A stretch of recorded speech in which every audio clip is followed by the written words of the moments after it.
Muy buenos días. En esta presentación se hablará sobre la cesárea, cambios y reparación de tejidos. Las integrantes que componen este grupo son Antonia Saavedra, Belén Salinas, Natalia Sánchez, Consuelo Sarmiento y Paula Sepúlveda. Y nuestro tutor a cargo es Felipe Venegas. El parto por cesárea es un procedimiento quirúrgico utilizado para tener un bebé a través de una incisión en el abdomen y útero. Una cesárea puede programarse con anticipación si tienes complicaciones durante el embarazo y se recomienda que se realicen solo en casos de urgencia, aunque muchas veces esto no ocurre así. Es una intervención quirúrgica que requiere de anestesia, por lo general epidural, y que dura alrededor de 1 hora, aunque el nacimiento del bebé desde que se produce el primer corte hasta que lo sacan dura aproximadamente 10 minutos. El resto del tiempo supone la preparación previa y la sutura final. Todo esto en condiciones óptimas, ya que hay que tener en cuenta que este tiempo es relativo debido a que pueden ocurrir complicaciones. Hay dos tipos de incisiones posibles. La incisión horizontal, que es la más habitual y que se realiza justo por encima del hueso púbico a la altura del nacimiento del vello púbico. Y por otro lado está la incisión vertical, que es mucho menos frecuente y se extiende desde el ombligo a la zona púbica. Esta solo se realiza en caso de emergencia, en el cual se necesite un acceso más directo al bebé, pero intenta evitarse, pues tiene mayor riesgo de rotura de útero en embarazos posteriores. Continuaremos con los pasos de una cesárea. Luego de anestesiar a la madre con analgesia epidural, se debe higienizar la zona de corte con antisépticos, colocar un catéter en la vejiga para vaciarla y tapar el cuerpo de la madre con telas esterilizadas. Luego de que la anestesia haya hecho efecto, el médico procede a hacer un corte horizontal en la parte baja del abdomen. Habitualmente se realiza este corte de piel horizontal o transversal en el borde superior del vello púbico. Se cortarán 5 tejidos diferentes: piel, grasa subcutánea, aponeurosis muscular y peritoneo perital. Los músculos abdominales no se cortan, pero se mueven hacia un lado. Y por último, se corta el útero y la bolsa amniótica. Se realiza una incisión con bisturí en la piel, en el tejido celular subcutáneo y en la fase superficial hasta visualizar la aponeurosis de los rectos anteriores del abdomen. Se realiza una incisión sobre la línea alba con el bisturí para luego proceder a la separación de los músculos rectos hasta exponer la fase transversalis, la grasa preperitoneal y el peritoneo. Después de cortar la piel, se separa la grasa y se corta en sentido transversal la aponeurosis, que es una fuerte capa que sujeta los músculos abdominales y los intestinos. El peritoneo, por su parte, es una fina bolsa donde se acumulan los órganos abdominales. Se desgarra suavemente con los dedos, y así podremos acceder al útero. Este se abre con un corte transversal por una zona llamada segmento, que se encuentra entre el cuello y el cuerpo del útero, para sacar al bebé. El médico hace una incisión en el útero y en la bolsa amniótica para permitir que drene el líquido amniótico. Cuando ha salido el líquido, el médico mete la mano levantando la cabeza del bebé, mientras un ayudante ayuda a que salga presionando la parte superior de la tripa de la madre. Finalmente, se extrae el bebé de la cavidad uterina. Después se le administra a la madre un fármaco destinado a ayudar a que el útero se contraiga y expulse por sí mismo la placenta. Posteriormente, se extrae la placenta comprobando que el útero haya quedado totalmente vacío tras el alumbramiento y se procede a suturar. Ya, a continuación veremos los tejidos involucrados y su corte histológico desde superficial a profundo. Comenzaremos con la piel. La piel tiene dos capas, ya está compuesta por dos capas. Está la primera capa en la epidermis. La epidermis está compuesta por un epitelio estratificado plano en el que se pueden identificar 4 estratos bien definidos. ¿Ya? Entonces, la epidermis esta es la primera capa y dentro de esta primera capa tenemos estos estratos que están en la fotografía de acá.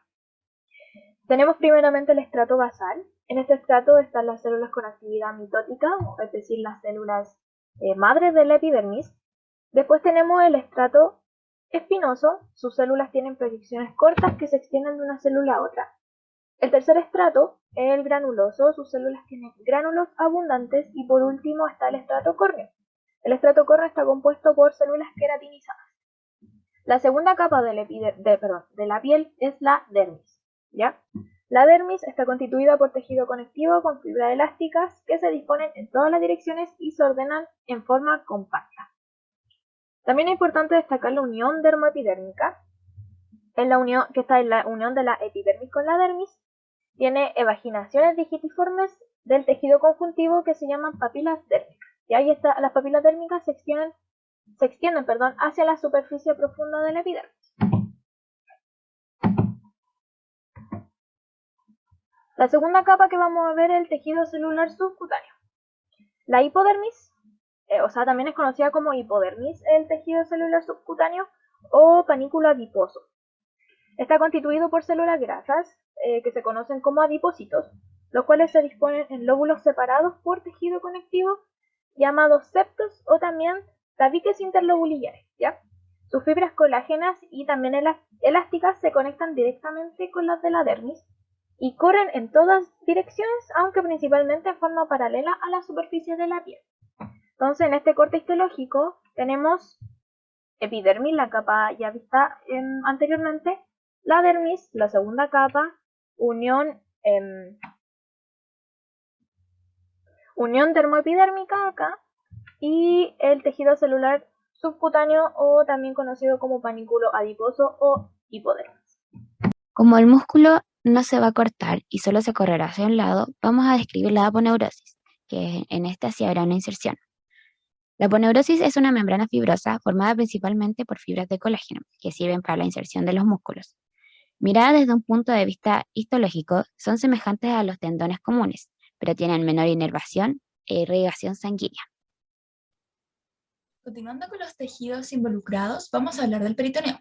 El peritoneo es una membrana delgada de células serosas sostenidas por una capa delgada de tejido conjuntivo. Es la más extensa del organismo y reviste el interior de la cavidad abdominal.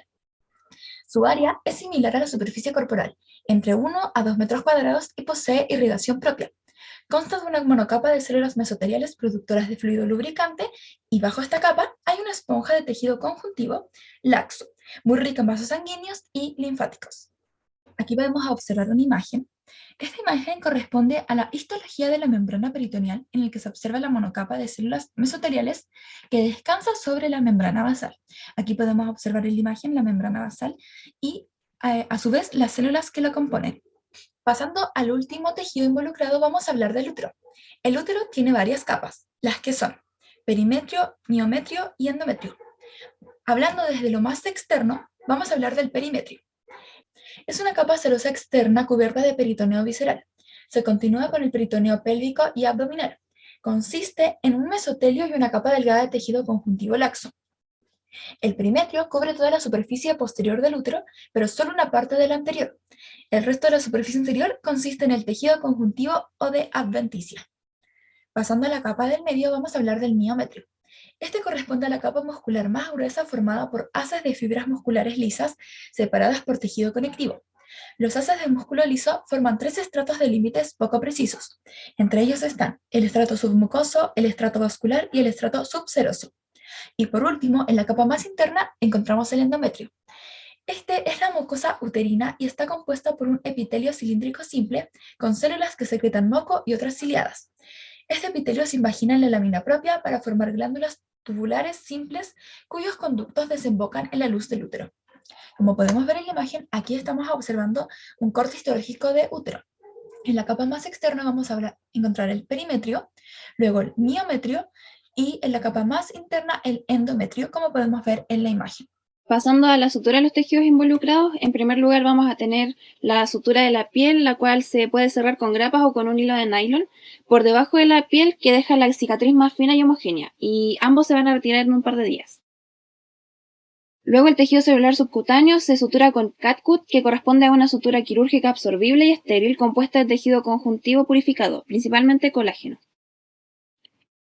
El músculo recto del abdomen se cierra con una sutura en la que el hilo que se utiliza se reabsorbe con el paso del tiempo y el peritoneo se vuelve a desarrollar solo, así que es mejor no coserlo. Por último, en el útero se colocan puntos reabsorbibles, mientras que el corte exterior se sutura con puntos o grapas. El útero se cose con un hilo que se reabsorbe en 40 días.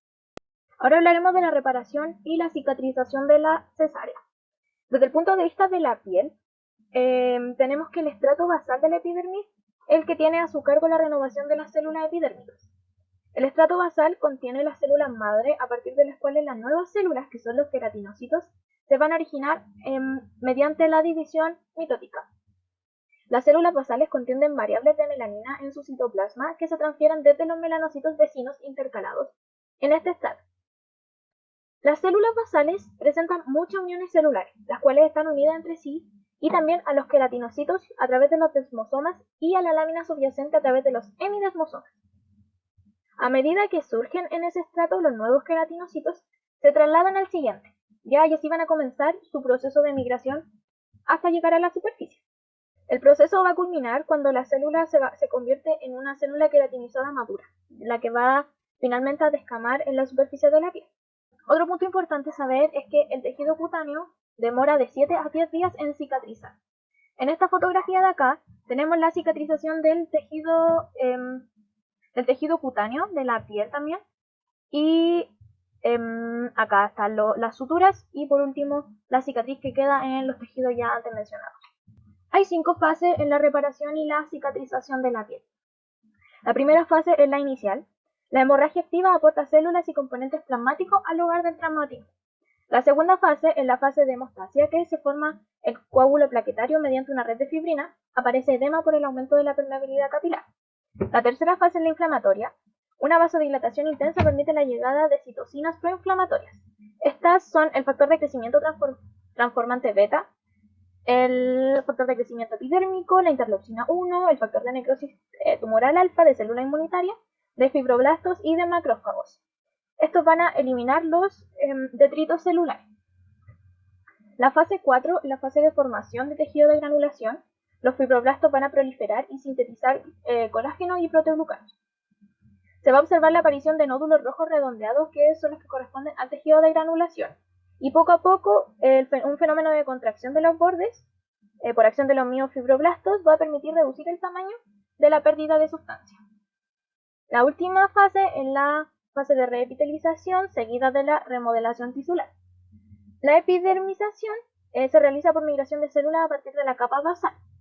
Y durante los meses posteriores, la inflamación de la cicatriz va a disminuir progresivamente, se va a aplanar y también se va a hacer más flexible. Sin embargo, el tejido cicatrical nunca va a recuperar las capacidades mecánicas y elásticas a las que tenía la piel inicial. El proceso dura completo de 12 a 18 meses según las personas. Para continuar, vamos a hablar de la reparación y cicatrización de los siguientes tejidos. Vamos a continuar hablando del peritoneo. Es importante decir que el peritoneo se regenera solo. La duración de reparación va a ser independiente del tamaño del defecto peritoneal. La presencia de suturas no es recomendada por los ginecólogos, ya que promueve la reacción hacia un cuerpo extraño con inflamación y necrosis tisular, predisponiendo a la formación de adherencias. La cicatrización del peritoneo se realiza a partir de la proliferación de las células conjuntivas subyacentes que se encuentran en el fondo de la lesión. Estas producen citoquinas proinflamatorias y factores de crecimiento, entre ellos FGF y PGF, que pueden participar en respuestas inflamatorias y fibróticas a mediano y largo plazo. Un aspecto muy importante, y que vamos a explicar a continuación con la imagen, es que se pueden transformar en fibroblastos, migrar hacia el interior del tejido conectivo subyacente y promover fenómenos de fibrosis. Podemos observar aquí en la imagen el peritoneo, una imagen comparativa de peritoneo sano, como podemos ver aquí, y un peritoneo fibrosado. Nos preguntaremos a qué nos referimos con fibrosado. Es importante decir que la fibrosis es el desarrollo en exceso de tejido conectivo fibroso en un órgano o tejido como consecuencia de un proceso reparativo o reactivo. Entonces, si hacemos la comparación, vamos aquí a observar el peritoneo fibrosado y un peritoneo sano, que pasando al siguiente tejido vamos a hablar de la aponeurosis. Los puntos que se utilizan para suturar se reabsorben. La aponeurosis cicatriza a partir de la proliferación de las células que se encuentran en los bordes cortados. Y por último, el útero, el tejido más importante durante la cesárea. Bueno, el músculo uterino es parte de aquellos tejidos formados de células permanentes, es decir, que no se regeneran en caso de lesión, similar al cerebro o al corazón, por lo que inevitablemente se va a producir cicatriz al seccionarlo.